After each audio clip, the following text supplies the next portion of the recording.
Barbie! I told you to wait in the dream house. Boys, avenge me! Avenge me! Avengers! Bazinga. Scruffy-looking nerve herders. Ethan Hunt contacted you? I am good, Rooster. I'm very good. So you are Yoi's a trainer who trains. Gonzo the Great will ride this baby again. Hello and welcome to episode 94 of the Real Serious Podcast. Good episode today. We're talking Stranger Things. It's back. We're going to do a little review of Frankenstein and talking some other news, some old news, some new news, and we'll talk some Halloween, I think, a little bit. But first, what's up, boys? Look at this crew. Just a handsome devil of a crew. Bunch of hats. Mm-hmm. Looking like a bunch of performative males right now. Yeah, an all-time costume from Charles. If you did not see the Instagram story, let's do a quick plug for the. We're gonna do a quick plug for follow us on Instagram, and then also if you listen to this, like and follow however it works on whatever platform you're on. We don't do a lot of plugs, so I'm plugging it right now. 5 stars. Yeah, 5 stars. Leave a review that says subscribe or follow. Good job, Chuck. And repost. Yes, all of those things. Mm-hmm. And then review our fall draft that we recently posted. You know, fellas, one of our listeners was inspired this week. They told me through another person indirectly that they were inspired to watch When Harry Met Sally because they looked at the fall draft, and they went straight to my list because my list was undoubtedly the best one. And so When Harry Met Sally was my first one, and they were like, "Let's do it." There's a pretty good 5-star that I think somebody watched this week that was on my list. I don't think anyone watched anything from my list because I didn't get any texts, so yikes. And I didn't watch anything good either. Next time. We'll do another. You know what? We did a Christmas draft last year. We can do a winter draft this year. I was thinking of doing a Thanksgiving draft. There aren't many Thanksgiving movies. There are not, which is why I thought it'd be a little bit more challenging. Thanksgiving. It's a good one. Spider-Man 1. Yeah. Oh, okay. Yeah. Knives Prisoners. Thanksgiving movie. What else? I don't know. This is really bad. I had it and I lost it. What's the one with Sandra Bullock and the football one, Michael Orr? Blindside? The Blind Side. There you go. That's a Thanksgiving one. Is it? They have Thanksgiving in the movie. He does the whole so arm the bar bar thing. Is if you have Thanksgiving in the movie, it's or it gives Thanksgiving vibes. Like Charlie Knives Brown Out is very much I guess Thanksgiving. we're throwing that in there too. Knives Out is very much Thanksgiving. It does not have a Thanksgiving scene. Dead Poets Society. No, that's fall. That's Thanksgiving. I'm pretty sure they have Thanksgiving in that movie. I don't know. Thanks for giving it. I'm not sure how far we can get with Thanksgiving draft. Winter draft maybe a little. Planes, Trains, and Automobiles. Yeah, that's the. I forget that's a Thanksgiving movie. Yeah, you think it's a Christmas movie, but it's not. Yeah, exactly. Yeah. It's all the snow, you know. Yeah. Yeah, I don't know. Let's be real. For Thanksgiving, like, who's going into that much trouble to get to their family? Like, come on, like Christmas, you know. I probably need to get back. Thanksgiving is like Christmas time is here. It's been in my head for a day and a half now since Halloween ended. We'll think about what draft we want to do for. We'll think about it. Next week we're doing a draft. We haven't done a draft in a while. Next week we're also gonna have a skit. I don't know who's gonna make a skit. Maybe we just throw. We ask on the socials. Yeah, throw something on the socials. There's somebody that has to have a draft that they want us to do. That's good. If you have a draft that you want us to do, write in, DM us on Instagram, and send us a letter. Yeah, send us a letter to a PO box that's below.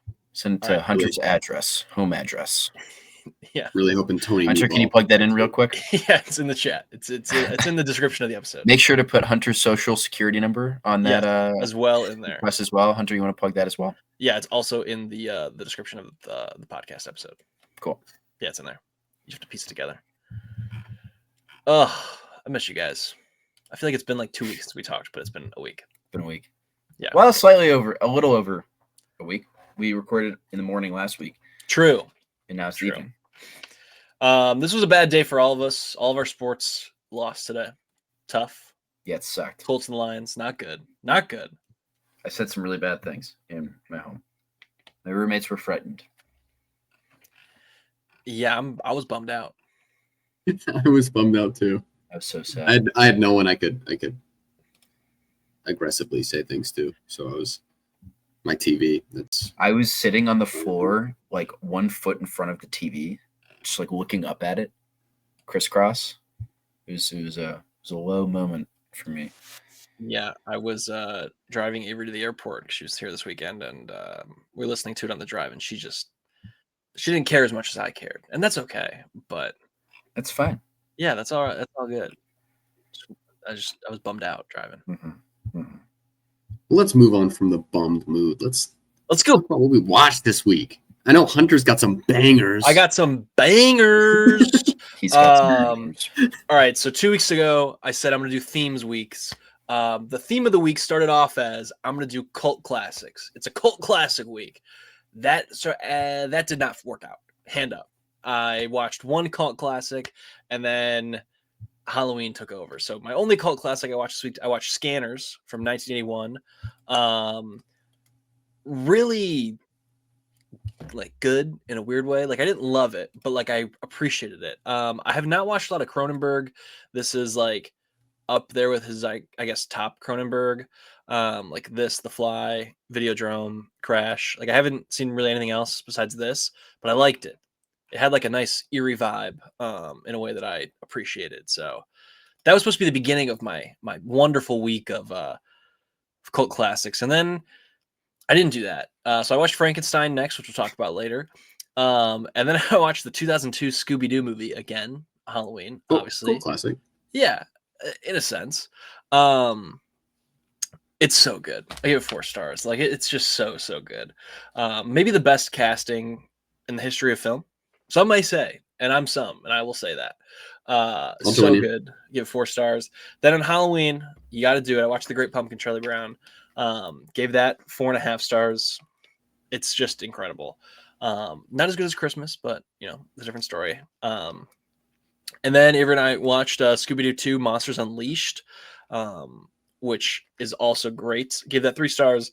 Like it quite a bit. Not as good as the OG Scooby-Doo, but still very good. I would have watched like 30 more of these if they made them. I wish they made more than just 2. And then, to be honest, we were like, let's watch all the Twilight movies. And so we already watched the first one. And then I went to... That's foul. Yeah. And then I went to New Moon, Eclipse, Breaking Dawn Part 1, and Breaking Dawn Part 2.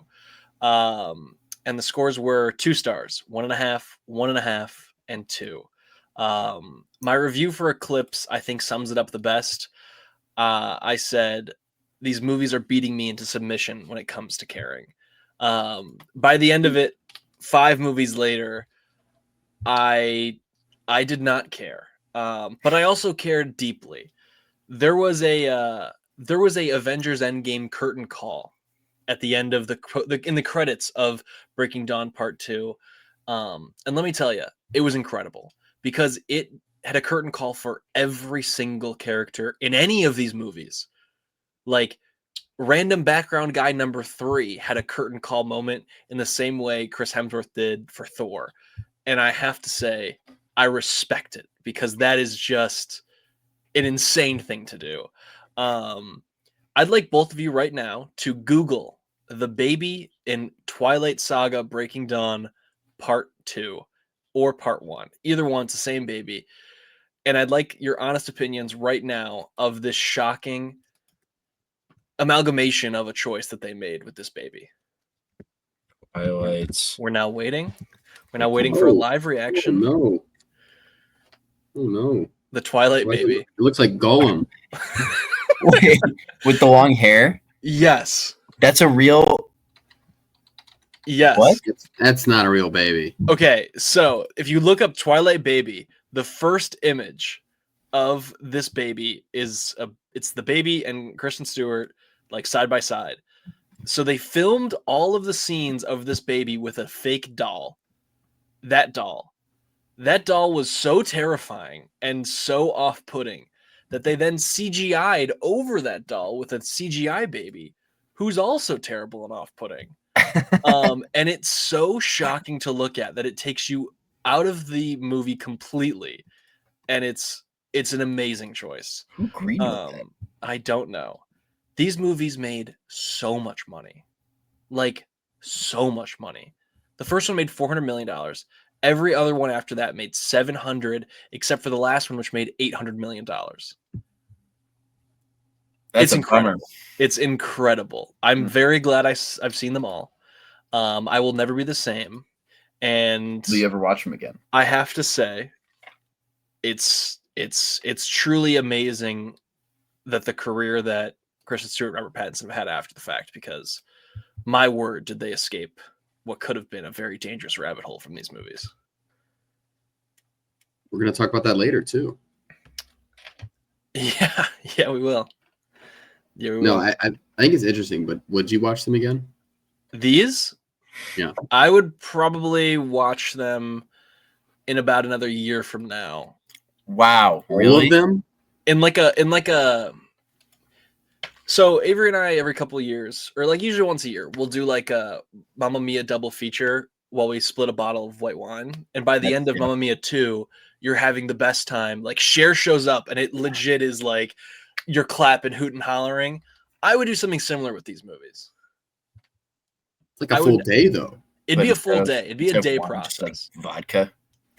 I would do a similar thing. Speed it up. There are some great lines in here. At one point, Jacob calls the child Nessie as like a nice nickname, and she goes, "You name my kid after the Loch Ness monster?" In an incredible acting moment for her. I loved it. It's truly an amazing film franchise. Just so good. Is that all you got? Fair enough. Yeah, I watched a lot of that. Also, I finished Chad Powers, which we can either talk about now or later. If anyone else watched it, I Did you watch watched it. All right, do you want to say what Yeah. we do now or later? We can save it. Yeah, let's save it. Let's save it All when right. we talk to TV. All right, yeah, and then that's about it. Chair Company's still About great. it. If anyone's Just watched an watched entire franchise yeah, of movies. Yeah. Billions about and it. billions of dollars in one weekend. pretty much, nice and easy. Well, Sure. let's go All now. right. I'll hop into what I did. I was pretty quick. Finished Uncut Gems. Nice. Pretty epic. I think it's funny because people talk about, these very like thriller, or these movies as like thrill rides, and I always think it's funny because I'm like, there's no way I can watch this, and then like my adrenaline is like so high, and my heart is just like pumping so fast, and then like at the end of this movie, totally like got me. I think the ending of this movie is like so good. I know Hunter, you've seen it, right? Yes, I've seen I it. believe so. Charlie. So awesome, so good. I don't know. There's something about Adam Sandler being in a serious role, and then you throw in the Celtics basketball in there. Yep. I'm all over it. So I really liked it. Gave it 4.5 stars. Playing basketball. Definitely going to be looking out for it come time for the Criterion sale, whenever it's coming. I don't know. I thought it was going to be here by now, but going to have to run to Barnes & Noble to ensure that I get a copy of this. Then I saw Regretting You. Ooh, Jeez. Do I regret watching Regretting You? No, I do not. wow. Okay. Okay. Mike. To say that this movie was a delightful experience would be an understatement. I had a lot of fun with this movie. Okay. Is it a good movie? It's the real question. I don't know. The crowd was like very into this, and I went and it was like almost a full theater. And I think when like certain things would happen, you could definitely tell who hadn't seen the trailer, and people would like gasp. So I thought it was really funny. Can I- There was can I guess what happens? You go for it. Spoilers ahead for anyone that wants to watch this movie. Was the sister and the husband together secretly? Well, yeah, that's like in Oh, okay. the trailer. Trailer, dude. Yeah. Well, they like tease it, but I don't know if it like happened. Like I don't know if they confirmed it. I They thought it literally was like a asked the tease. trailer, Yeah. What were they doing together? And then Yeah, well, that's what I thought was like going to be like the mystery. What of else the could it movie. be? Yeah. I don't know. Maybe they were going to find out they weren't actually together, and they were. Oh like, no, sorry. buying them I was pancakes or something. repeating. I was repeating a line I in don't the know. movie. I wasn't screaming at you. I don't Did, know. do the in-laws end up together? Ooh, good question. I think yes. All right, full spoilers. They essentially had a thing going way back when they were kids. Whoa. Dave Franco is like, so they're like, their opposites were like big partiers, you know? Yeah. And there's like a certain point where he's like, we chose the wrong people, you know, like holds her hand, and everybody's like, no, Dave, no. And yeah, it got crazy. And Dave was wearing these glasses. There was a really funny letterboxed comment for this movie about Dave Franco and those glasses. Really, really funny. I bet he looked cool.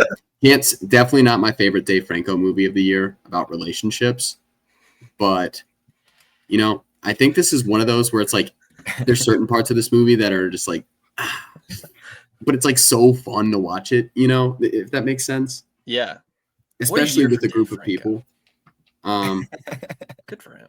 But love seeing Dave Franco have work, you know, like, I mean, he's coming up with Now You See Me 3, so he's gotten after it this year. Yeah, this has been a big Franco year. I love it. Every once in a while, you have a good Franco year, and this is one. He needs some work on his facial hair, though. Bad facial hair? My God, that's bad. Where are you seeing this? I just looked up Dave Franco. It's the first, I feel like he's been clean. It's like a picture of him walking on the street, like just a... No, he's posing. He is posing. All right, let's see it. Woof is all I can say.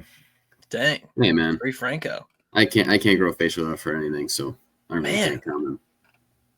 Dude, Franco, can I read you Franco from just this year?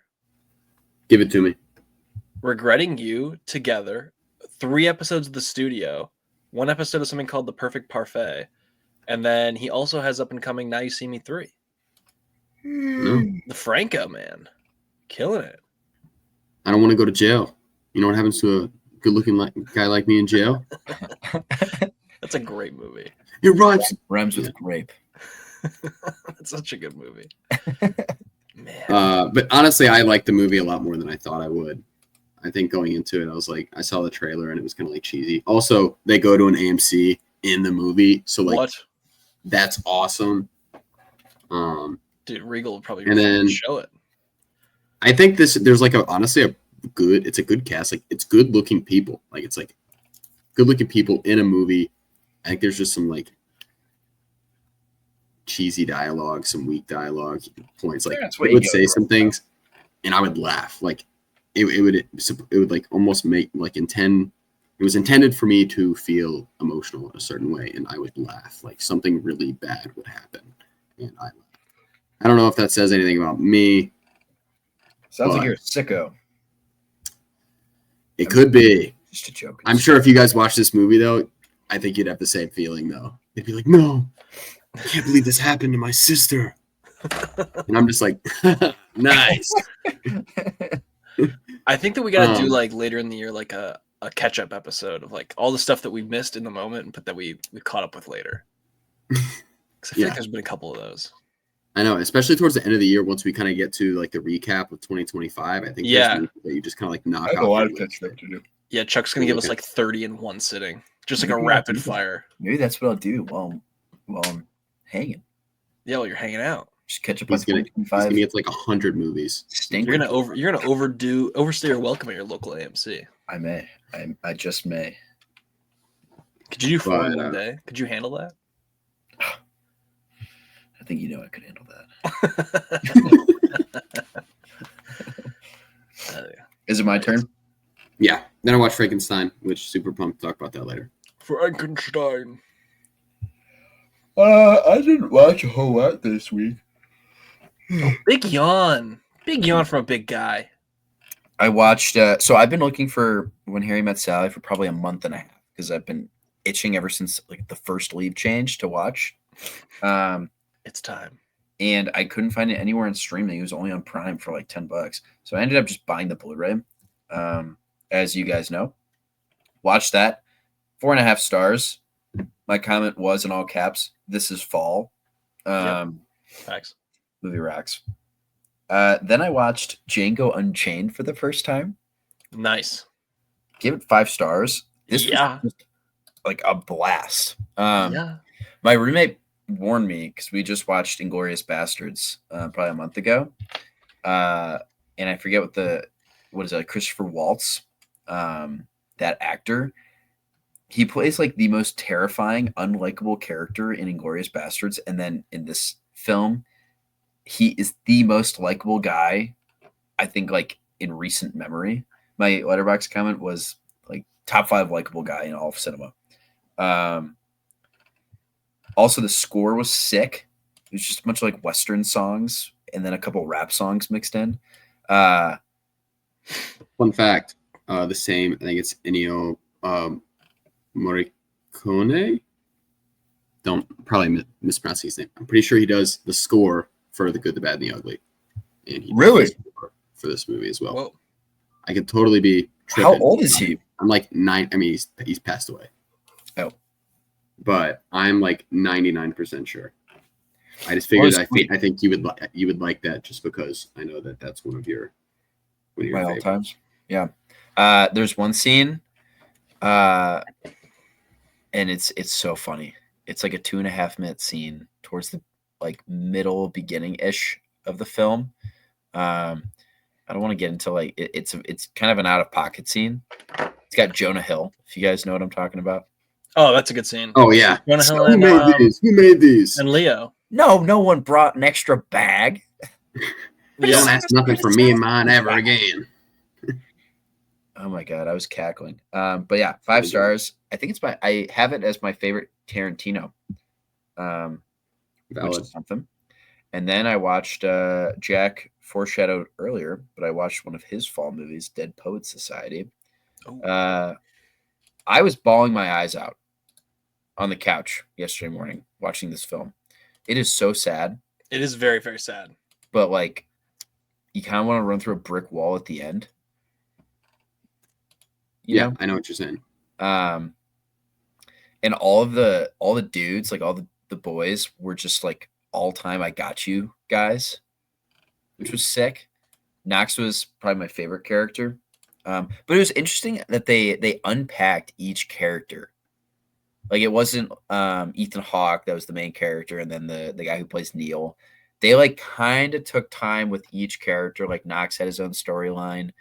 You like knew who Meeks was and who like Pitts, Meeks and Pitts both were, which I thought that was pretty cool. But yeah, I gave that 5 stars as well. It was really sad though. And that's all I've got. I'm a little confused where the next Smiling Friends episode is. I've been checking. So they skipped last week, and it's out tonight for their Halloween special. Don't worry. They're coming out with the Halloween special on November 2nd. Yeah, well, because it's Sunday nights, so it's the Sunday night of Halloween weekend. Oh, okay. They don't. Okay. I feel like that's something you want to release before Halloween. Listen, man. I don't make the rules over there. No, I know you don't. But I'm just thinking out loud here. As a podcast, we could fight against it. I was looking for a Halloween episode on Halloween for Smiling Friends, and there wasn't. I've been thinking 2 things recently. I'm thinking, one, do you feel that Tarantino's kind of pissed that his last movie wasn't Once Upon a Time in Hollywood? Like, because I know he's like the next one I'm done. I'm done after the next one. I would be. But he keeps struggling to figure out what the next one is. I feel like he's pissed that he just kind of he left the best one already. I mean, what's stopping him from saying, you know what, I'm actually done? I think because he's already committed to like this stupid 10 rule that he's like, I'm only going to make 10. I think he can make the next one. Like, I think he can reach that. I mean, he's done it time and time again, just like unreal filming. I mean, that's why he expects like this level of greatness from himself, you know? But I think saying, oh yeah, I'm only going to make, what do you say, 9 or 10? He's going to do 10. He's going to do 10. Yeah, 10. By only saying I'm going to make 10. Yeah, it's pretty hard for anybody, especially as someone who is a filmmaker, saying this is the last work of art that I'm going to make. Yeah, that's why I just think he's pissed. It's an insane amount of pressure. He did Once Upon a Time in Hollywood. Like, that's why I think he's like, God, I should have saved it. I just feel like as a director, though, like there's so many more stories you'd want to tell. Yeah, you'd think. You know, like by putting a cap on it, things that happen later in your life and the stories that you want to tell, like you're just like, crap. Well, I already made 10 movies. I can't make another one. Like, yeah, I don't know. To me, it sounds a little silly. Himself. Yeah, because like, what if somebody around in 10 years and he's just like, I want to do that? I don't know. Personally, I hope that he breaks. That he just says, you know what, screw it. But Does I he think have if he 10 He has 10 if you count grind the three? Kill Bill as 1, which okay. he does. He does because he counts it as 1. Oh. Okay. well, fun fact. This is the first Quentin Tarantino movie to join the Real Serious collection. Oh. Wow. How? Wait, how is that? I know. Does one of us Right, not I mean, have Once Upon a Time? again, right now we have. I haven't seen Once Upon a Time yet. I haven't rated it. That's a on this week. Letterboxd. That is a this week, Charles. I have it on Blu-ray. That is an awesome one. Right. Yeah. Reservoir. And we're about to talk about it, actually. That's part of the news. Glorious. What'd you guys rate Pulp Fiction? You guys didn't give it a 5? I got it at 5. Oh, do I know? I think Hunter may have it at 4.5. Hunter. I have it at 4. I have a 4 on Pulp Fiction. No. Wait, but I have Inglorious at a 5. I have it at 4.5. 4.5. Oh, man. Mm-hmm. It is crazy. It's like so funny. Like just all the movies that we've given 5 stars. It's just like they're such likable movies, you know? And I think it's there's nothing wrong with the collection we have because I think it does such a good job of encapsulating like what movies we kind of gravitate towards and just like which this ones we really podcast. love. Yeah. So I think it is fun to really like look at those. Back to the Future, by the way, back in theaters. Yeah. I've heard the IMAX one is not that great because it's like weirdly like stretched. Oh. I gotcha. But if you see it in standard, it looks good. So I don't do with that as you will. Like so stretched that it goes beyond 1985. Yeah, they roll into 86. No, like they use some kind of upscaling to obviously make it look good on like such a large screen. Yeah. That I guess the upscaling is not. I don't know. The IMAX subreddit was not pleased. Let's say the least. No. Also, I was perusing the Twilight subreddit this weekend because of my Twilight marathon, and they're also anti CGI baby, but they love those movies. Man, those people love those movies. That doesn't surprise me. Yeah. Also, Charles, since you did not get the F1 Steelbook, will you be getting the F1 Lego set? The first appearance of Brad Pitt as a minifigure. Is that right? It is right. I would rather the Steelbook. Oh, they're about the same price. We're waiting. We'll see. All right. I'm a little tight on cash at the moment. To be continued. Yeah. He's a little poor right now. Yeah. I'm not. I don't have an income, and I have to pay 2 rents pretty soon. Yikes. Why don't you get a job, pal? Yeah, why don't you get a job? Just trying to live off the system, man. This guy. You could be like this guy. Why don't you be like this guy? Be like Cliff Booth in The Adventures of Cliff Booth. David Fincher's Cliff Booth series is. You like that? You like that little transition I just did there? Do you like I that? was gonna say maybe I can be Harry Bosch. No one can be Harry Bosch. Hunter had a great transition. Yeah. No one can be Harry Bosch. Turn it into a Harry Bosch joke. as they all should. Apparently, it's coming to the movie theater. Cliff Booth is going to release in cinemas in 2026. Is circling a possible. Wait. Cliff Booth or Booth? Cliff Booth. Okay, I think you said. Never mind. I've been told that I have a Michigander way that I say the word Booth, where it sounds more like an F at the end than a TH. I did. It sounded like Booth. I literally was told this yesterday by Avery. So, Cliff Booth is eyeing a summer 2026 release, which would have a possible on screen at the movie theaters run. So pretty cool. The series, right? The film. Oh, well, yeah, the film, but my apologies, I got confused. It was thought. I think it was at first announced as a series, but it's actually going to be a film. Gotcha. Yes, they changed it to a film. And this is David Fincher directing, which it's like the first time he's going to be in a theater in a long time because David Fincher has been on a long streak of because he had The Killer for Netflix 2 years ago. Yeah, The Killer. Here, let's see. Let me pull up his directing. The Killer, Mank. It'd be his first time in theaters since Gone Girl in 2014. Wow. Whoa, it'd be over a decade Woof. since we've had a David Fincher in theaters. That's crazy. Crazy. That should be illegal. The government should step in and stop stuff like that. Sabrina Carpenter should arrest this man. Yeah, that'd be great. He's also in pre-production right now for Squid Game America, so he's going right back to Netflix. Don't worry, Netflix heads out there. He's coming right back to you. They won't let him get too far away. That leash is tight. Yank. Yeah, you got 1 week in the theaters and you're back with us. Get back over here. But yeah, this Cliff Booth series I'm actually pretty excited for. He's Timothy Olyphant's back in it. Elizabeth Debicki's back in it. Yahya Abdul-Mateen actually. Whoa, I didn't know he's in it, but he's in it. So exciting. We pumped for this. Yeah, I'm excited for this. Yeah, stoked. This is gonna be a great like meme movie. I mean, like Once Upon a Time in Hollywood is a phenomenal meme movie. Just it gives off such great vibes that it's perfect for whatever title anyone wants to slap on it and then just throw on TikTok or Instagram. So he's doing his best Margaret Qualley impression. It's pretty good. It's pretty good. You like that? Should I do it again? Yeah. You want to see me do it again? Let's do it again. Right back. For everyone listening, Charlie is biting his bottom lip like he's Margaret Qualley. Hunter missed it again. He's looking down. I keep seeing it. You're on my screen. I do see you. I'm just getting the next piece of news set up. That's a great little Instagram bit right there.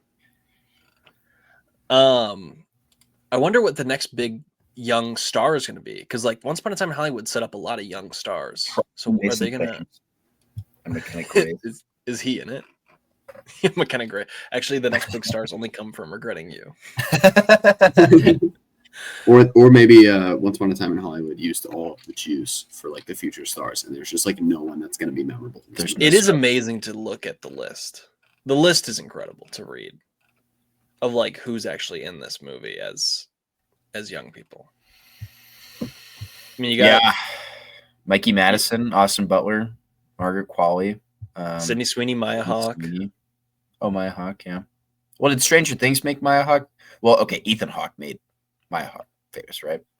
Yeah, but still, I mean, like the fact that Tarantino was like, "Hey, I'm gonna do That's true. Sweeney, Maya Hawke." Do you think it had anything to do with Uma Thurman being her mom and being in a lot of other Tarantino movies? Well, I don't doubt that, but I'm also saying there's a lot. There's a lot of those. There's a lot of that in that group of like nepo babies, right? There's a lot of in that pool to pick from, and at least he picked the one that's talented. I feel like the nepo baby conversation you could just go on forever, but it's like I think Jack Quaid said like a really good line, and he was like, "Look, yeah, I've gotten a lot of special treatment. I feel like I've gotten a lot of opportunities that other people haven't gotten, but I'm not going to deny that I've gotten those experiences, and that may differentiate me from people. But I still have to like put movies on the screen, and I still have to try and give my best and entertain people. And if you entertain people and you're a nepo baby, like who cares? You know, you still have to exactly like you could be a nepo baby and like your movies could suck. You know? Yeah. So I don't know. Do I have a problem with it sometimes? Yeah, sure, but most of the time, it really doesn't bother me. Next piece of news is The Shining. Shining back in theaters on IMAX screens starting December 12th. Nice. I would like to go find a way to see this. I'm going to try to see this in theaters. That'd be cool. I love The Shining. I also love The Shining. I've never seen it in theaters. I'm going to try to take advantage of these more and more to see like these re-releases. Because they're doing a lot recently, and I like that. Definitely gives you a wider variety of movies to go check out at the theater. And also get people who like haven't gone to the movie theater, I feel like maybe back to the theater. Yes, agreed. It's like, oh, nothing good comes out. And then they go and they're like, dude, Regretting You was in theaters. How did I not know this? Dude, Everyone said that. Tron Ares is in theaters right now. Right now. I'm also like really interested, like when you go see The Shining, like what trailers are they gonna put before The Shining? You know, It'd be like cool if they played like the trailers that came before The Shining. Obviously, they that'd be won't. so They save no awesome. money in that. But like that'd be very cool. That'd be so cool. That would be nice. I would really like that. Good idea. Good idea. Good idea, guys. We should write a letter to someone and figure that out. All right, next piece of news is huge for the pod and for everyone else. Sergeant Rock, baby. Charles, tell us about Sergeant Rock. Who's Go. Sergeant Rock? Tell us one thing you've learned about Sergeant Rock from this podcast. He was supposed to be played by Daniel Craig. Close. Who is he supposed to be played by? Colin Farrell. You were really close. It was Daniel Craig. At all. It was Daniel Craig. He dropped out. Colin Farrell took his place. Oh, You were close. You were close. You had the OG. You had the OG. You did. You were thinking back to like April. We were thinking more like August. I probably missed that episode. Yeah, probably. We weren't reviewing something that's a sequel, so you were like, I'm good. Yeah, I'll skip this one, fellas. Who is directing? Yeah, who is directing? Come on. You got this one. Come on. I know you got First this. the whole time. James Gunn? Oh, we'll give you one more shot. I don't know. Luca Guadagnino. That was my second guess. I just didn't want to embarrass myself. Yeah, it's okay. Fair enough. Well, Colin Farrell was asked about Sergeant Rock, and he said it's a fantastic script, one of the best he's ever read. So he hopes it gets made. Are we pumped for Sergeant Rock? Dude, if this movie comes out, it's gonna be like this podcast is gonna lose its mind. That would be the last day of the pod. Like, seeing like this real like Sergeant Rock trailer just like pop up before you go to the movies, or even being able to like talk about a trailer for this, like I feel like this movie's been memed on by us. Just because the whole bit that Charlie does not or did not know Sergeant Rock. What, maybe a couple times after we discussed it? Like 4 times. Yeah, it was a couple. It was bad. It was But pretty bad. the fact that this could actually be a real movie, like I'm super pumped. Yeah. So will it be connected to the DCU? Yeah. But it's a good part of Colin that. Farrell plays the Penguin. Oh, well, the Batman is not in the DCU as of yet. Oh, that's right. That's right. So you're telling me they wouldn't merge? So we don't want Sergeant Rock to come out. Well, also, let's be honest. He doesn't look like it's Colin Farrell, you know. It's still And Colin Farrell. we've already had 4 appearances of Michael Rooker in the DCU. He's played like 4 different people already, so we can play with that a little bit. DCU is like, yeah, we're not going to be like Marvel. We're not going to make things confusing. We're going to be more confusing. Oh, man, when that inevitable Batman casting comes out, I'm going to be just so obnoxious. I actually really hate this casting. This is garbage. Where's my boy Robert Pattinson? Just so Filming the other 11 movies coming out next year. Yeah. Yeah. Oh, what's his new one coming out soon? With Got My Love. Yeah, I gotta see that. I'm excited for It's out that. this weekend, right? I think so. There's 3 this weekend. We might have a big episode. When am I going to next find week. the time to watch all those? Yeah. Well, we'll get that later, but I think there's 3 coming out this weekend. Yeah, there's good stuff. And the next 2 weeks actually are pretty packed between Running Man, Now You See Me in 2 weeks. So get hyped. Our next piece of news, I'm sure it was big for all of us as 3 men in our 20s. The Hello Kitty movie is dated for 2028 from Warner Brothers. Is it live action? I don't think so. You know what they should do? They should And do I'm a out. Hello Kitty movie where it's like in the Hello Kitty world, and then Hello Kitty comes to our world. Like And has Minecraft movie? Yeah, or like all those what were all those Smurf movies? They just come to the real world and they meet They just keep making them. a down on their luck actor. That could work. Are we interested in this? Do you guys know anything about Hello Kitty? I know nothing about Hello Kitty. I know nothing. Not a single Sure. thing. It's very think popular in that- Japan. You think that like between the 3 of us, one of us would know something? Why? I don't know. Like it's a huge property. But no, Like, you why think- would any of us have watched Hello Kitty growing up? I don't know. I don't know. It's very popular in the Japanese culture. That and Yes, it is. Something else I can't remember. That's okay. You tried your best. Fair enough. I'm sure there's plenty of things that are popular. Well, there's enough. Okay, yeah. I'm joking. Hunter, what's the other one? There's like one that we saw like a lot of in Japan. It was Hello Kitty and The little egg guy? No, not the little. No, it's like it's an Sailor American. Moon. It's an American IP Okay. that they really enjoy. Not Looney Tunes. It was something cartoon. You got to figure it. You got to help me out. Snoopy. They do love Snoopy. Really? Okay, Yeah, you guys I keep think talking. Snoopy I'll was there. figure it out. All right, Chuck's gonna figure it out. Mhm. All right. Next piece of news is I might do a double feature of Predator and Die My Love this weekend. What a combo. All right, we got our announcement of the wives in the Beatles movies. So Anna Swai is going to play Yoko Ono. Amy Lee Wood is going to play Patty Boyd. Saoirse Ronan is going to play Linda McCartney, and Mia McKenna Bruce will play Maureen Starkey. Are we pumped for the 4 Beatles movies after Bruce Springsteen? I'm less pumped after the Springsteen. I'll be honest. The Roman casting gets me hyped. I'll say that. Yeah, I guess so. I don't know. Besides Yoko Ono, I didn't really know any of them were married. I'll be perfectly honest. I did not know. I knew Yoko Ono. I didn't know any of the other ones that were like a lot, like even people. Fair enough. I don't know anything about the Beatles at all. So It's the the more Beatles. stars they throw in this movie, I guess the more interested I am. That's fair. Or not more stars, but like maybe like some of the rising names of Hollywood. Yeah. Like I didn't know some of the other people's like names exactly, but I was like, oh, I recognize you from this or that. So I know you from this. yeah. That's fair. I don't know. Charles, are you excited for these Beatles movies? No. I can't figure out the Japan thing. No, I'm honestly not that excited. Like you said, Springsteen just kind of like, I'm tired of the biopics. Hand up, I'm tired of the biopics. I'm tired of this. Let's be real though. The Beatles are a much more exciting group than They are, but 4 of them, put them all in one. No, I agree. Tell me there's 4 of these guys singing and dancing? No thanks. Dude, the Jonas Brothers biopic is gonna go crazy. In like 20 years, we're all gonna have like kids, and they're gonna be like, dude, the new Jonas Brothers biopic, are you going to see? Like, There'd be a whole 20-minute segment like about just how awful it was. Just dealing with like the Camp Rock backlash.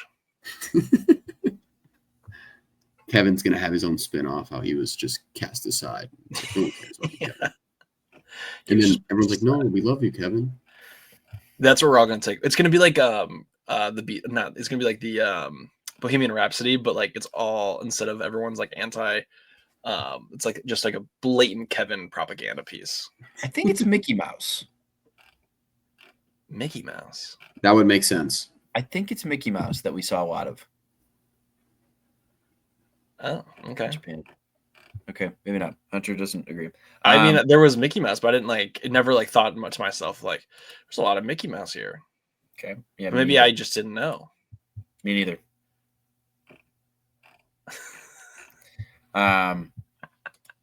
Yeah. Beatles, no thanks.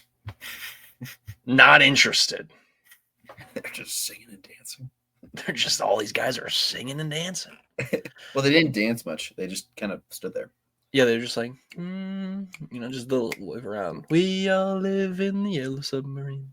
Then Elvis showed up, and you're like, whoa, this guy can really move. Making me feel some way. He's shaking those hips. Oh yeah, didn't Forrest Gump met Elvis, and he helped him learn how to dance. I remember that. That's a true historical fact, in case you were curious.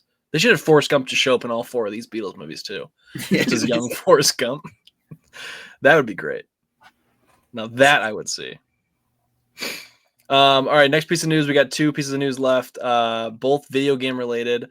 One is a insider on Twitter, which is what we're taking as fact, leaked that there are serious plans to make a Nintendo Cinematic Universe that will all coalesce in a Smash Brothers movie.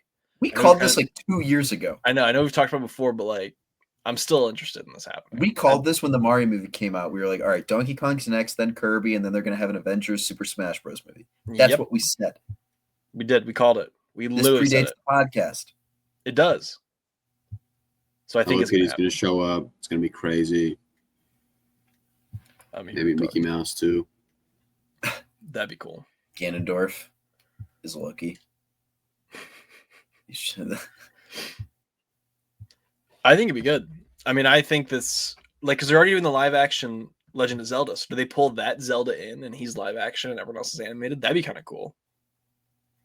That would be sweet. The Minecraft, he's in Smash. They just bring Jack Black in. Yeah, Jack Black is both Bowser and Steve. I think that could work. I think that would work well. Yeah. And you pull Sonic in. Why not? We already got Sonic going. What if they have a song together? Bowser and Steve. Yeah, just a duet about how much they love being Jack Black. I think it could work. It's like a Peach and Lava Chicken remix. Just the TikTok brain rot is getting Every 9-year-old just stood up and ran through a wall. Yeah. Have you guys seen those TikToks where it's like leaving the Mario movie 2 Yep. disappointed, and then the Smash Bros music plays and you turn around? I love those. Those are great. Also the Mario trailer is rumored to drop with Wicked. So that's 2 big trailers we're supposed to get with Wicked. We're supposed to get the Michael Jackson one and now Mario. So Gotta show up early to that movie. Do we know what the Wicked for Good popcorn bucket looks like? We do not, as of what I know, unfortunately. They got to get creative. I mean, they really put out all the stops last year. You know? Yeah. Maybe like a tiara almost. I'm thinking. Oh. I mean, that'd be a really big tiara for. I think they did release them. They got to make a monkey one. Oh, it looks like it's a hot air balloon. Oh, a hot air balloon. Don't like that? You don't like that, Jack? We're booing out here? I don't know. I mean, the hot air balloon is such a small part of the story. It's like, oh man, the wizard hops in it. He's gone. Oh, there's an Where's he Emerald City going? popcorn bucket, looks like. What do you think about that, Jack? Huh? Move the needle. What is it? You like what you're hearing now? What is it? Wait a minute. Oh, I found the entire. Oh, this might all be fan made. You know what? I don't know. Are you getting pranked? You I getting might be pranked out here? getting pranked. They Oh my either god! I'm getting pranked, either I'm getting pranked, and all these eBay listings are fake. You There's wanna one get of the pranked? Emerald City. Oh, this is posted by Regal. Okay, so you're not getting pranked. I'm not getting pranked. This one though, it looks like just a lunchbox. It's the Emerald City. That looks awesome. All right, I'm on the Wicked subreddit. Give me a second. Sorry, guys, didn't mean to derail. Oh, they have the Grimmery. Yeah, it looks like well, Regal has like one of those. What do you? I mean, I don't know what you Making call Wicked it. for Good popcorn buckets 2025. That sounds Regal has a popcorn music box that you. Oh, that's what that is? I thought it was Yeah. a lunchbox. No, it's a music box. I'm not interested. I'm It's out. okay. We'll see the movie for for the 5th time, and we'll be like, oh, I should have gotten it. Oh. We'll get the steelbooks. bad. I will be getting the steelbook. And then they're gonna release one steelbook for both parts and one steelbook, and we're gonna buy that one too. Just gonna have it all. Wicked heads. Look at us. Who would have thought? Who would have thought? Not me. Not me. Definitely not Hunter. No. I'm out again. I'm out on Wicked again. We'll see, buddy. We'll We'll see. see. All right, Call of Duty movie happening. Taylor Sheridan, who's probably best known for Yellowstone, is teaming up with Peter Berg for Paramount. So this is actually big news this week. So Taylor Sheridan, who was at Paramount forever, is making this now with Peter Berg. Are we cool about a Call of Duty movie? Wouldn't it just be like a war movie? Well, okay. Let me give you some more Sheridan fun facts. Would you like some Sheridan fun facts? Sure. All right. So obviously you're familiar with Yellowstone, correct? Are you Somewhat. familiar? Nope. Are you familiar? Mhm. All right. Are you familiar with the movie Wind River? Mhm. So he was, I believe, the writer and director on that. Yeah, he directed that. Are you familiar with the movie Sicario? Sure am. He wrote that as well. Are you familiar with let's find Hell or High Water? Nope. All right, well that is you actually I think you really like Hell or High Water. You should watch that. That's another one by him. So I think if he's doing Call of Duty, it's in good hands. Trust. Trust the All right. process. I'm in. I mean, according to some people, we already got a Call of Duty movie earlier this year. It was called Warfare. Yeah. I've been on plenty of Call of Duty missions just like that one. Then you restart. Yeah. Yeah. No, I'd expect this to very much be a more like fun movie, not necessarily depicting the horrors of modern war. Yeah, what Even else? though it is, I mean, I feel like people who play this game would be pretty pissed if it was. They should just do Modern Warfare 2 as the movie. Just put Ghost in it. I loved Ghost. Ghost was like the coolest guy ever when you were like 13 and playing Call of Duty with your friends. Yeah. I didn't play Call of Duty, but I know who Ghost was. You know? See, that's exactly what I'm saying. It transcended. It's like Steve with Minecraft. Yeah. Or Lava Chicken. AK-47. You know, like instead of I don't know, lava or flint and steel. I don't know. Don't really think that's the tone for this movie though. But yeah, so making a Call of Duty movie finally after all this time. All right, now we're into trailers. Actually, got some good trailers. The first one is Dead Man's Wire. This is a movie based on the true story of what happened in 1977 when Tony Kittredge entered the office of Richard Hall, president of a mortgage company, and took him hostage. It stars Decre Montgomery, Al Pacino, Bill Skarsgård, Coleman Domingo, and Carrie Ellis. Are we interested in Dead Man's Wire? Jackson. This guy's boy. It does. Mr. Domingo and Mr. Skarsgård. Such a fun duo. I wish I could join in on that phone call they had in the trailer. Chop it up with the boys. Definitely a super low stress phone call going on. Yeah. Too.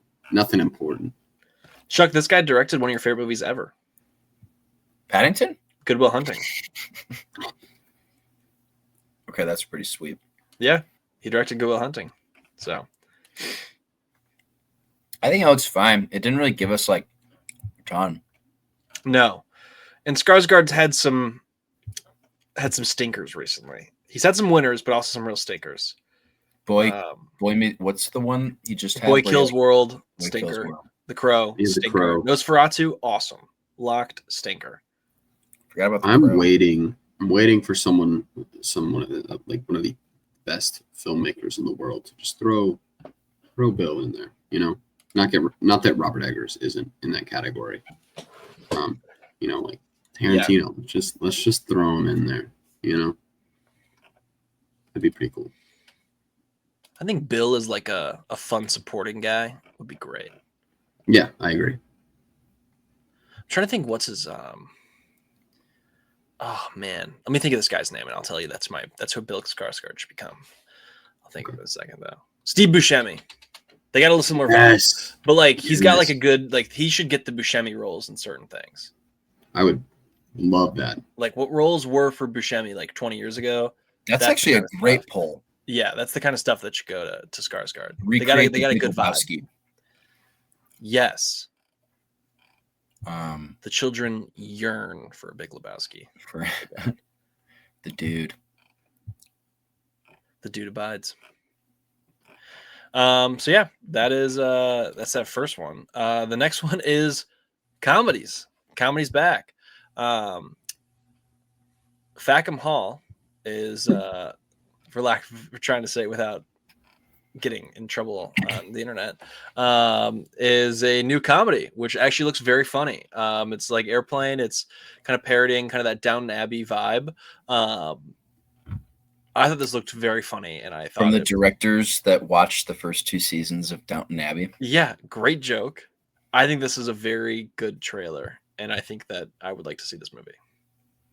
It looks like they pile on the comedy like very heavy.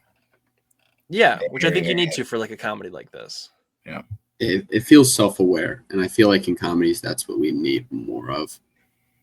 Yes, agree. Because when it tries to be funny and it's not funny, just a bummer. It's like, dang.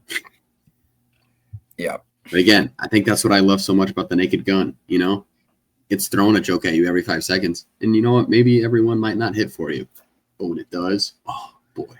Yeah, I mean, even some of the background stuff, like them just walking through the hallways, where it's like the help is working, and then just like random buff guy walks by, like, yeah, that's just a funny little visual gag. I like stuff like that. Yeah. Yep. Also, can we shout out Tom Felton for getting a job outside of Harry Potter? Tom Felton, your career is saved. I'm happy for him. Also, Thomas McKenzie. Right. Getting some work. Good for her. What is Thomas McKenzie in? Probably best known, you would know, is Jojo Rabbit. Yeah, see, I still haven't seen Jojo Rabbit. Whoa. It's pretty She good. was also the co-star in Last Night in Soho, and then since then, she's kind of had not some real winners.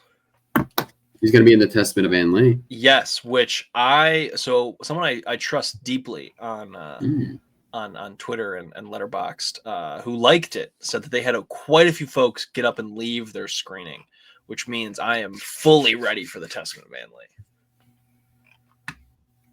I'm ready. If it'll ever come out in theaters outside of 2 major American cities for the rest of us to see it. It'd be really nice if anyone else could see it outside of New York and Los Angeles. They're not going to let you leave because they're not going to put it in theaters. You wish you could see this, you scum. You scum of the earth, not living in the 2 major cities of America. You sicko. That's how I feel. I think it comes out Christmas, but on Christmas this year, you could do a double feature Amanda Seyfried, I will say, which sounds magical, to say the least. So they're releasing so much heat on the holidays. Like, I got to spend time with my family too. I can't just go to the movies. No, bring the family to the theater. It's unfortunate. My family will not come with me to the theater. Just kidding. Yeah, don't. F1, they're there though. They're there. They should put F1 back in theaters for Christmas. That'd be pretty great. We're getting some real winners coming soon for Christmas time, and then Zootopia 2. So, no thanks. Not sure why you separated that from winners. Sounds like a winner. Sounds like a winner to you. Mm-hmm. All right, fair enough. All right, last 2 trailers. Scream 7. Scream is back. Wait, did we skip Scream 6? What?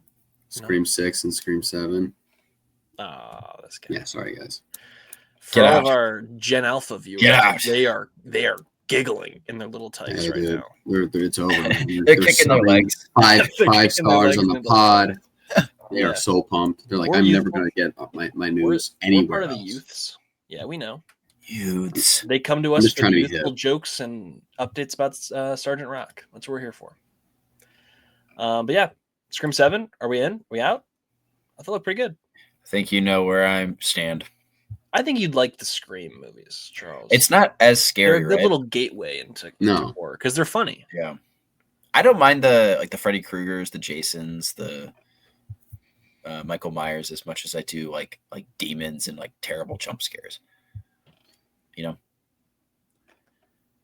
I've only seen Scream 1 and 2.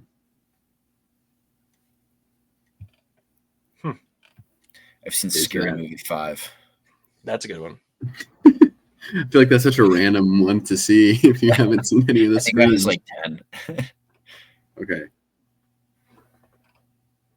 Yeah. Yeah, I've heard the new Screams they're like, I mean, they're pretty good. The new Screams are pretty good. Yeah. I really like the new Screams. I like the old Screams as well. I think Scream is funny seeing franchise. It's funny seeing Courtney Cox like hop out of the car and she's like, we're gonna get the bottom of this. You know, That's how she is in every single Scream movie. Every single She's one like- is her just hopping into a car going, I think I'm here to help. you know how awesome it'd be if they make her the killer and like one of the like, come on, like they've just kept her around for so long. Like they gotta get like some crazy arc going, right? Well, I think Stu Bunch of- from the first movie is back.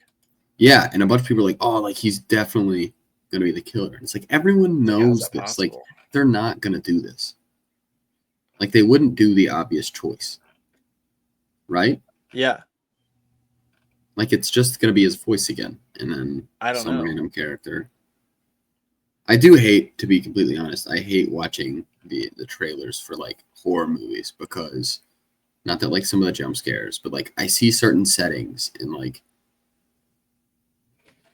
I don't know, when I watch a horror movie, I kind of just want to be like, all right, I have no idea what's gonna happen.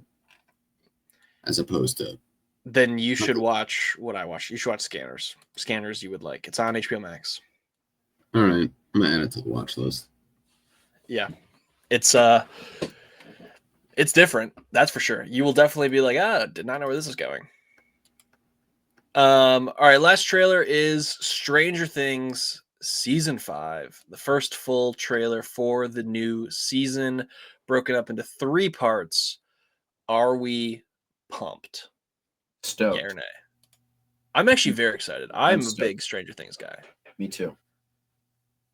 And I think season 4 was great. And I'm very curious to see how they wrap it up. I think the trailer looks great too.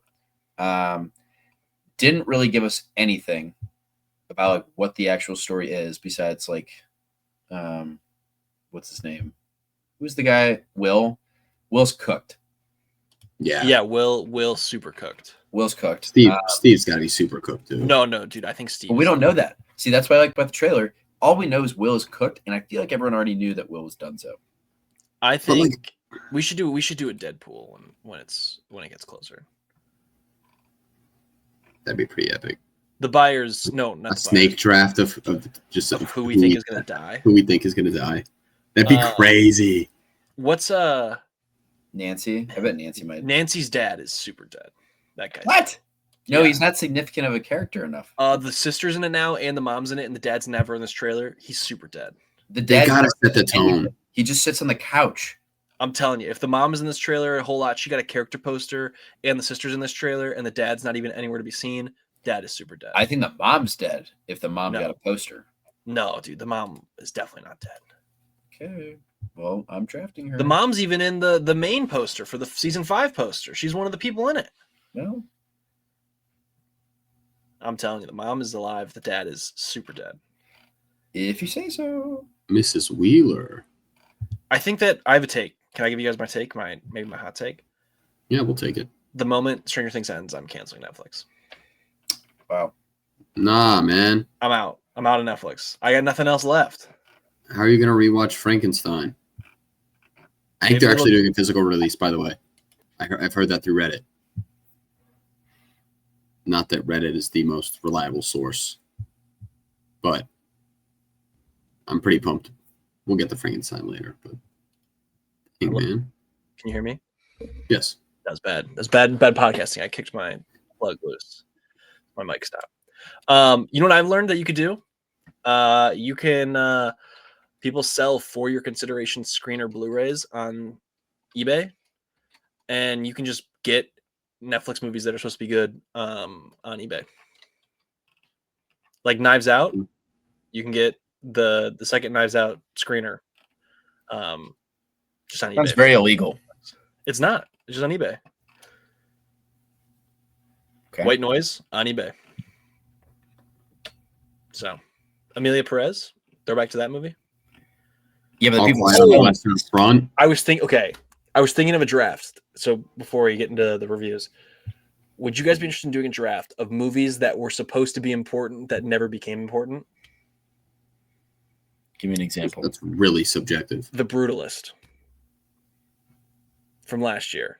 That was supposed to be like very important. Like they were like the next Godfather, already out of the cultural lexicon. Like doesn't mean like people are like, oh, The Brutalist, who cares? Give me one more example.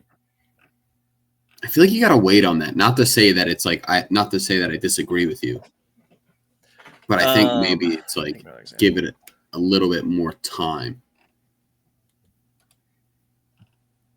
Because I feel Gladiator 2? Huh? Gladiator 2? I don't know if I like that draft, Hunter. Superman? Take it back. All right. What about Joker? The new one? The first one too. Like, I feel like Like that has kind of left the cultural lexicon now because of how bad the second one was. I don't know if I like that. I think people still hold Joker to a really high regard. I think the second one definitely like hurt it a little bit because of. I'll think about this. But I think if you bring up Joker, people will talk about how much they like the first one instead of saying, "Man, that second one really sucked." Maybe because most people didn't see the second one; they just saw the first one. Yeah, that's true. Speaking of movies that were important that stopped being important pretty quickly, the Megalopolis, the Mega Doc, which is the making of documentary about Megalopolis. I'm trying to find it to watch it. Apparently, it is just incredible. It's just really, incredible. Yeah, like truly supposed to be like incredible. George Lucas is in it. Martin Scorsese's in it. Coppola's in it. It's like a lot of behind the scenes stuff that just is supposed to be awesome. And it's in some theaters right now, obviously nothing near me because I don't live in New York or LA. And so you can't really find it, but I'd like to find a way to watch it. See, if I can't watch that doc with the same people that I watched Megalopolis with in theaters, I don't want to watch it. I need to like FaceTime them or have some sort of like it should be fly them out to my apartment just to watch this together. Because I feel like the experience and like who you saw Megalopolis with, that was just like such an event in and of itself. Yeah. That to watch I don't know. I would hate to watch like it's just I'll still reference with one of my buddies, just like the quotes or the specific quote where he's laying in the bed with the arrow. That one always like kills me. I hope there's some behind the scenes on that one, but man, that doc's got to be like so funny though. I've heard it's just incredible. I feel like you appreciate the movie more because you just hear a lot more of the creative. Yeah, I looked at both Denver and DC, and it's not playing in either of your cities either. So, but Chicago. Let's see. It's playing in New York right now. Very limited. It's only in one theater in all of New York City. Jeez. Chicago. Nope, not playing Chicago. Sure. But yeah, in Los Angeles, it's also just at one theater right now in Beverly Hills. So once it comes out, I believe on Apple TV, we could talk about it. We could all have a watch party. Be pretty mega if you think about it. All right, let's get into some reviews. First review is for Chad Powers, the Glenn Powell TV show that ends on a cliffhanger. 6 episodes. That's all we get for just a great comedy. We'll go full spoilers for this. Obviously, it's just a TV comedy. But this is a really good show that I hope comes back, honestly, for the inevitable second season because the setup is great for what's about to happen. Yeah. I thought this was going to be like such a gag of a show that'd be like, you know, like I can like have fun and I'm not going to feel anything or I'm not going to get excited about certain characters. I'm like, you know what? Glenn Powell's here. The whole joke of Chad Powers with, you know, Eli Manning and that whole social media joke has been running forever. I feel like it was just like 30 minutes a week. Let's see what's up. Yeah. And I think for me personally, the episode that they really got their footing down was the episode 5. I think that's when like everyone's flowing, you know, all the characters and it just feels right. I think episode 5 was really, really good. I agree.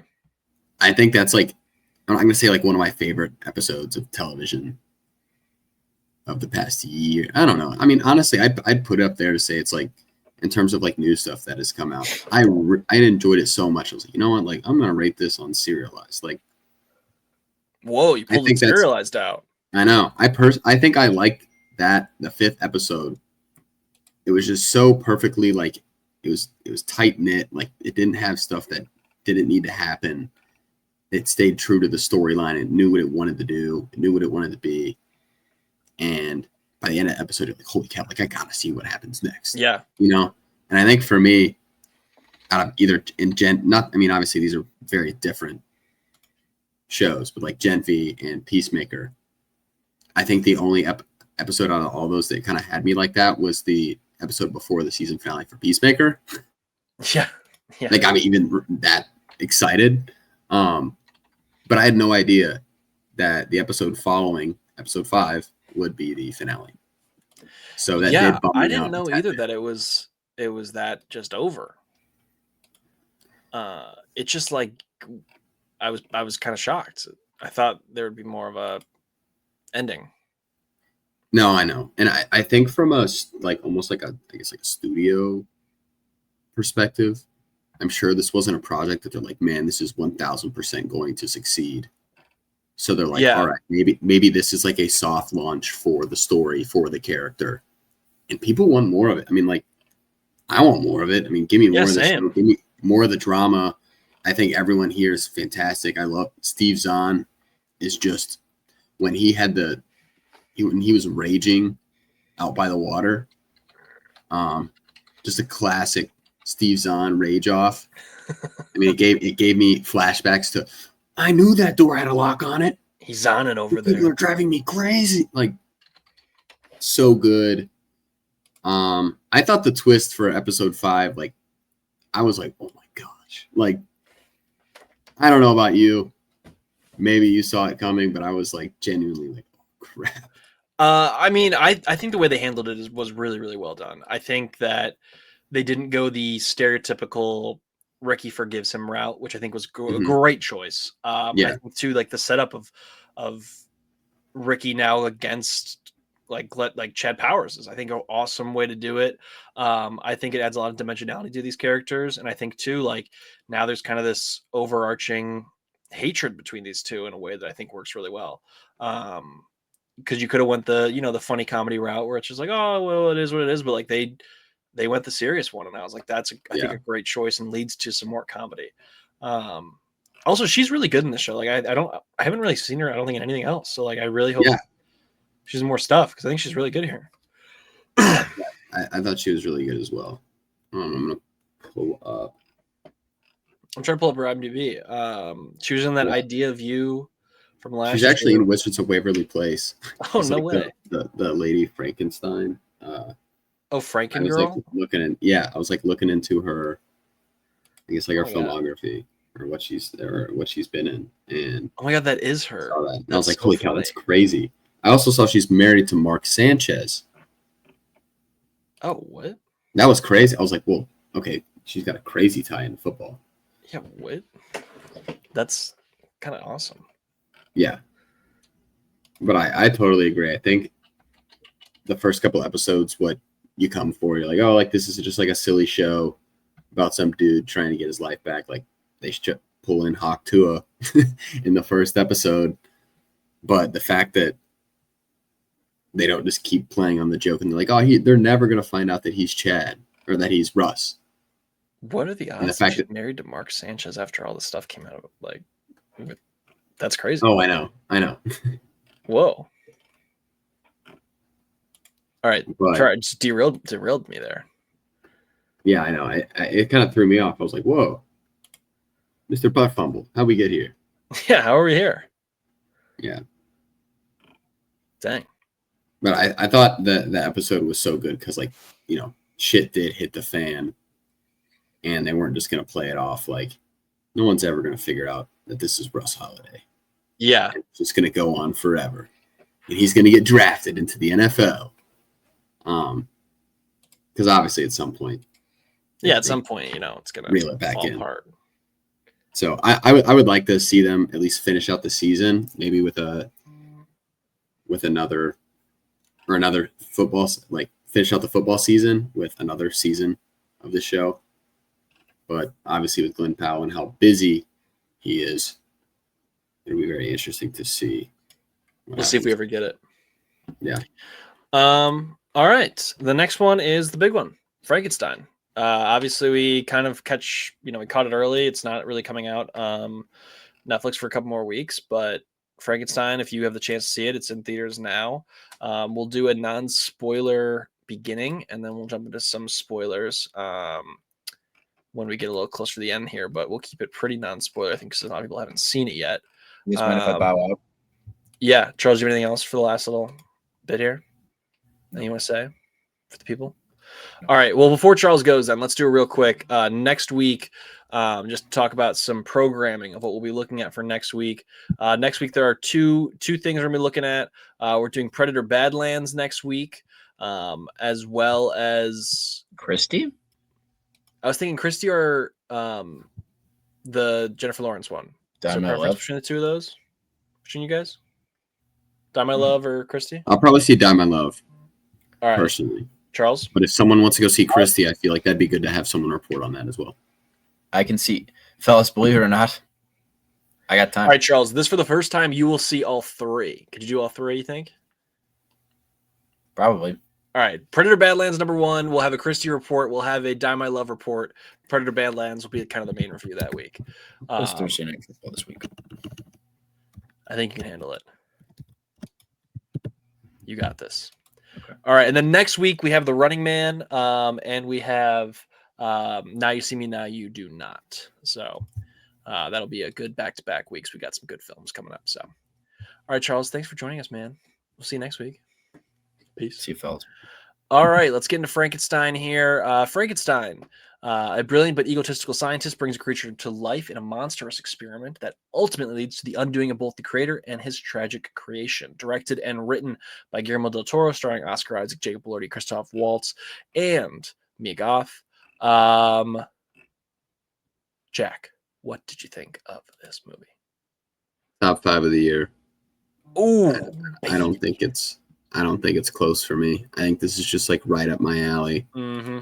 I feel like there's so much to dig into it from this. Like I left the theater and I wanted to watch it again, like immediately.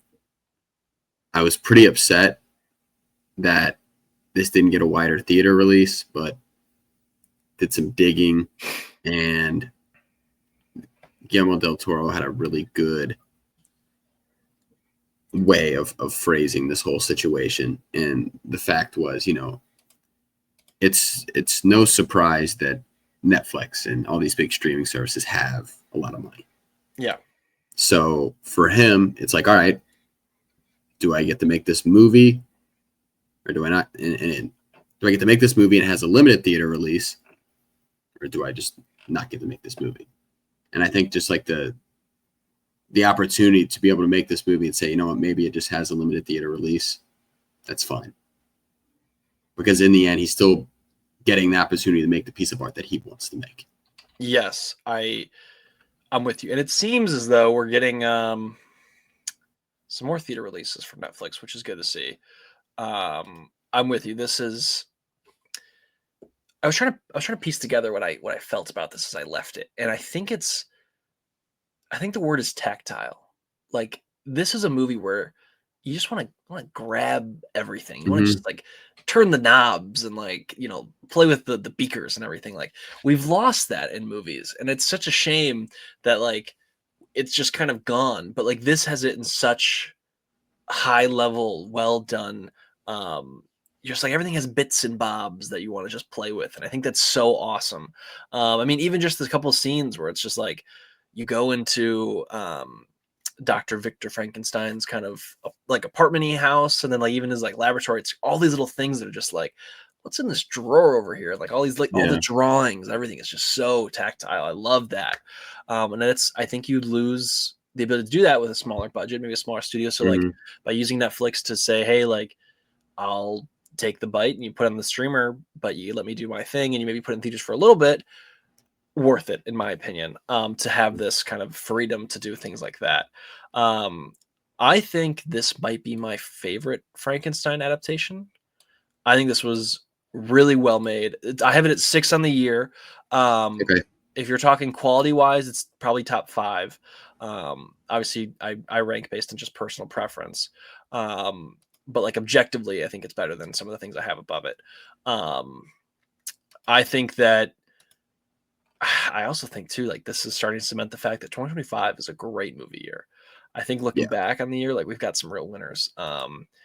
I think Oscar Isaac is awesome here. I feel like this is the best he's been in a minute.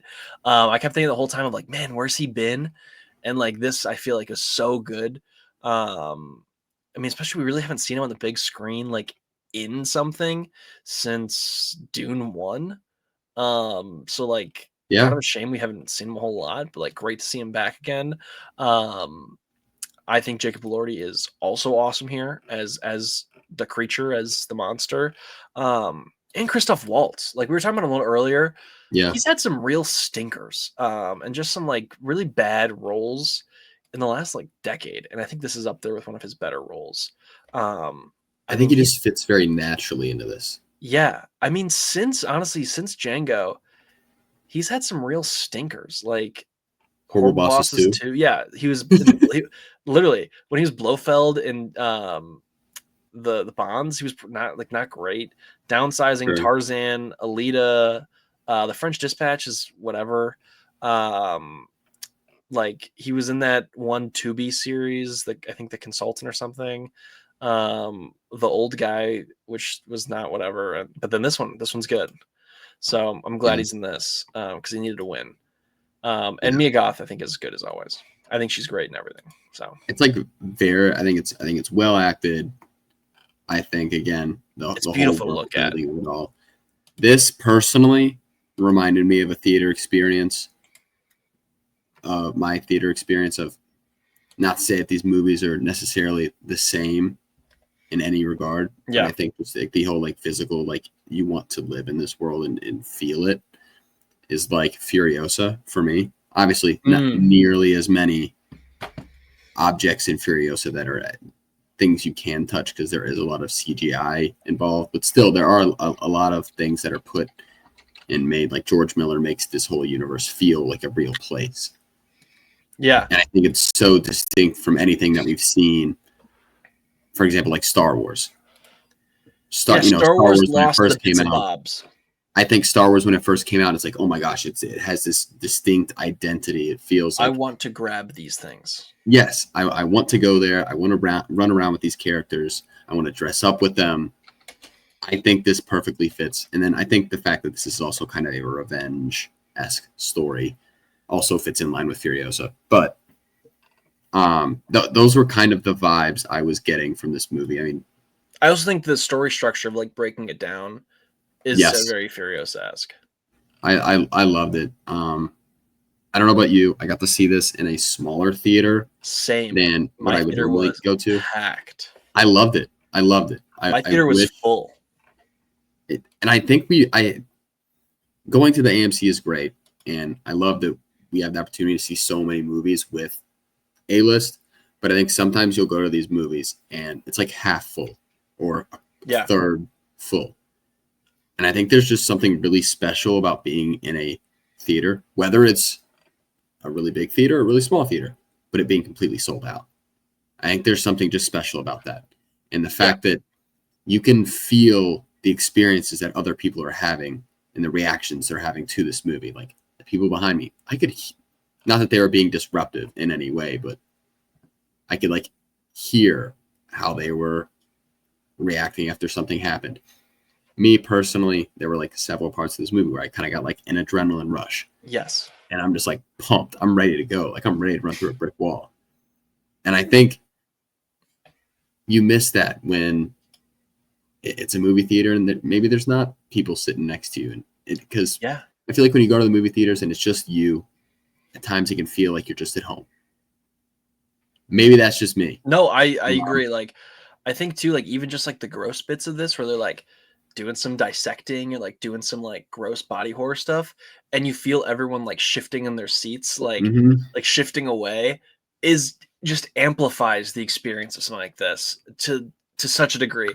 And I think too, I hope this does well in theaters. Like, I mean, I was at a sold out screening on a Wednesday night. Like a Wednesday night when I go to the movies, if I go to the movies on a Wednesday night, it's never sold out. Like I'm the only one in the crowd. So like that's too just like it's a testament to people want to see stuff like this in theaters. If you give people the opportunity to go see it in theaters, they will take the opportunity to go see it in theaters.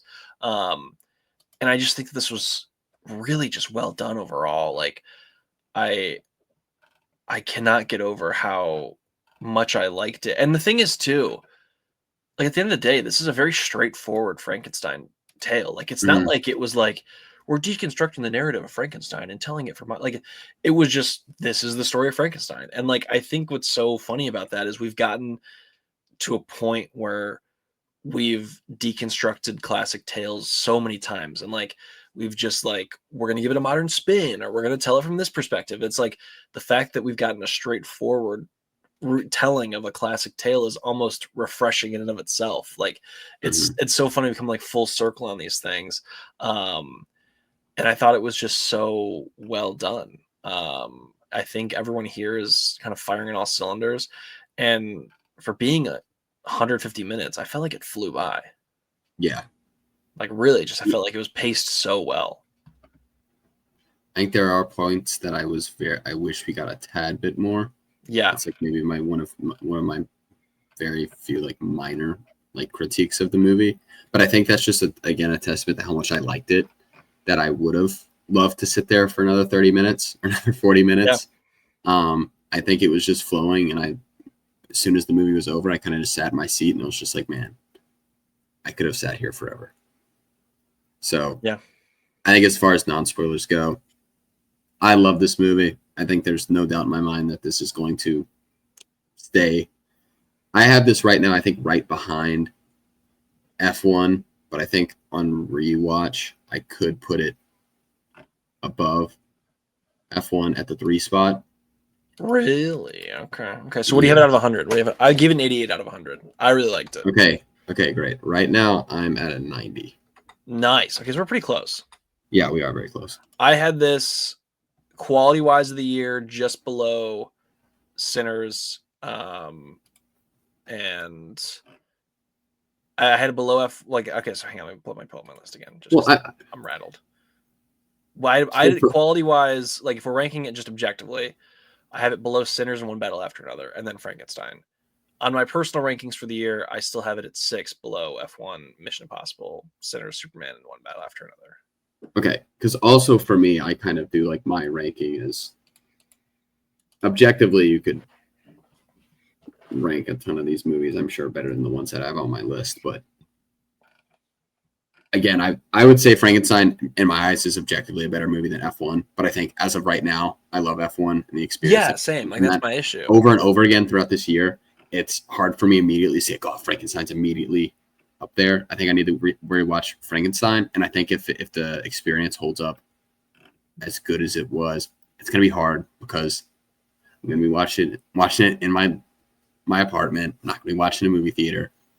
But I think there's a very real possibility of that, because I think there's so many small areas, like questions, things to think about throughout this movie that kind of stick with you long after you leave the movie. And not to say that F1 doesn't do that. I think F1 is very much just like, it's a great thrill ride. You go, you vibe with it, and you leave. You listen to the score, you listen to the soundtrack, not necessarily wondering much else about the story itself.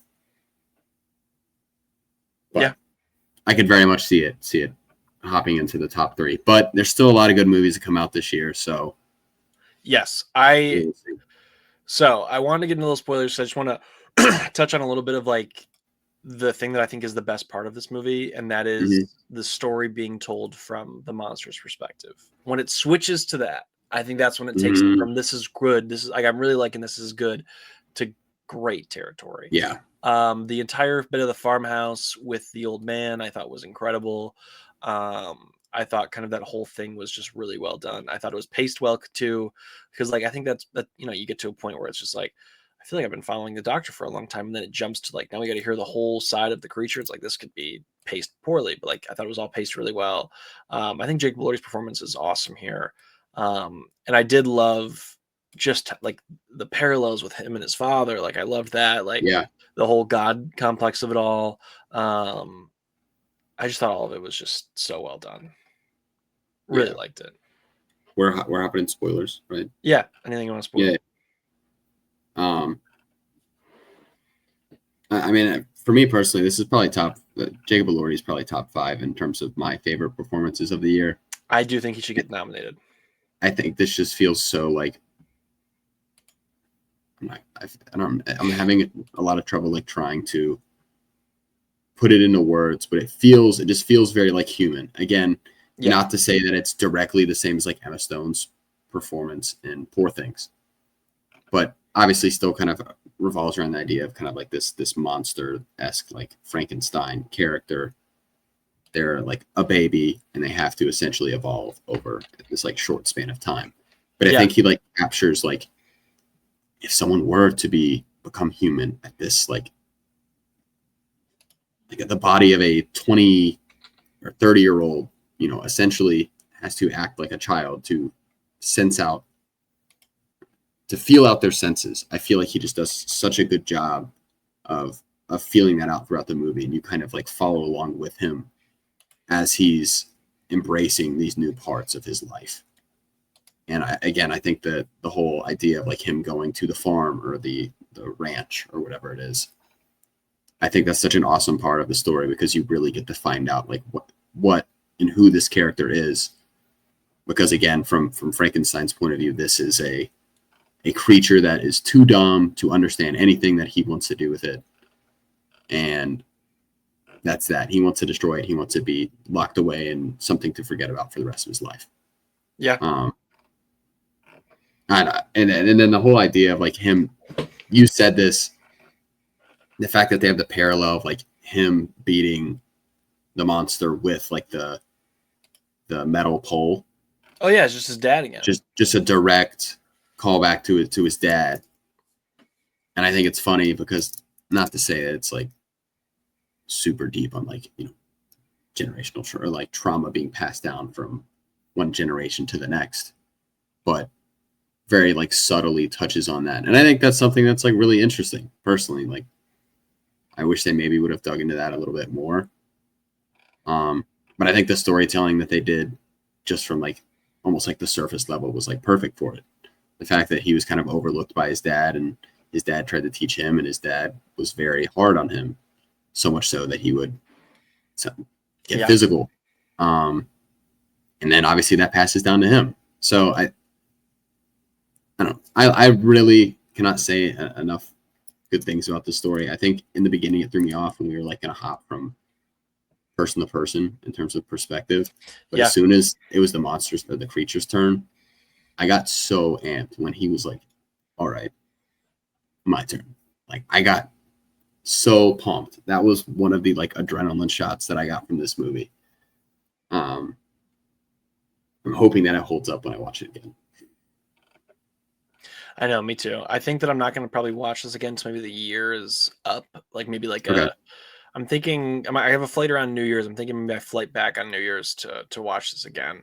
But I do think it will hold up. I think this is one of those that'll get better as we go along. Truthfully, also. I really liked how Mia Goth was the mom and the wife or the girlfriend. I don't know if no, I thought that was perfect too. Like I think it's just like a perfect.